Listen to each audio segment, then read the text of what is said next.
ঈদ ও নববর্ষের লম্বা ছুটি শেষে কর্মক্ষেত্রে ফিরছে মানুষ। সকাল থেকেই রাজধানীর রেল, বাস ও লঞ্চ টার্মিনালে ছিল ঘরমুখো মানুষের চাপ।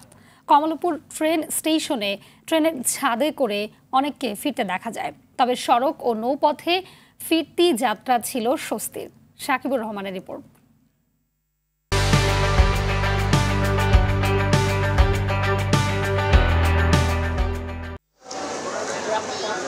ঈদুল ফিতর আর পহেলা বৈশাখের টানা ৬ দিনের ছুটি শেষে কর্মস্থলে ফিরতে রাজধানীমুখী যানবাহনে ছিল মানুষের বাড়তি চাপ।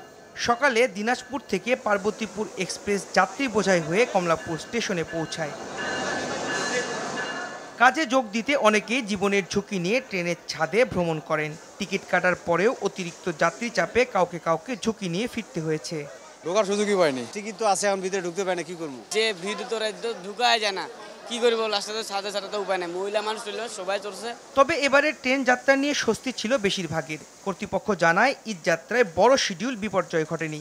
যাত্রা ভালোই ছিল, খারাপ ছিল না। ভিড় ছিল, তারপরও আর কি জার্নিটা ভালো হয়েছে। যাত্রাটা একবারে খারাপ ভাই, এত পরিমাণ কষ্ট হয়েছে। ট্রেনটা অনেক লেট করে ছাড়ার কারণে আমাদের জার্নি করতে অনেক কষ্ট হয়েছে। ঢাকায় প্রবেশ করেছে প্রায় 11টি আন্তনগর ট্রেন।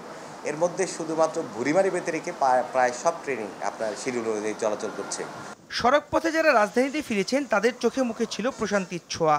যাওয়ার সময় যানজট হলেও ফিরছেন ফাঁকা রাস্তায়। ঢাকাতে ফেরার পথে একটু তো হেনস্থা হয়েছি, কারণ অনেক লোকজনের ভিড়। যাওয়ার আগের দিন ভোগান্তি হয়েছিল, বাট এখন ভোগান্তি নেই। পাবনা থেকে 4 ঘন্টা আসলো গাড়ি। সদরঘাটে ছিল দক্ষিণাঞ্চলের জেলাগুলোর মানুষের চাপ। প্রিয়জনের সঙ্গে ঈদ করে খুশি মনে ফিরছেন যাত্রীরা।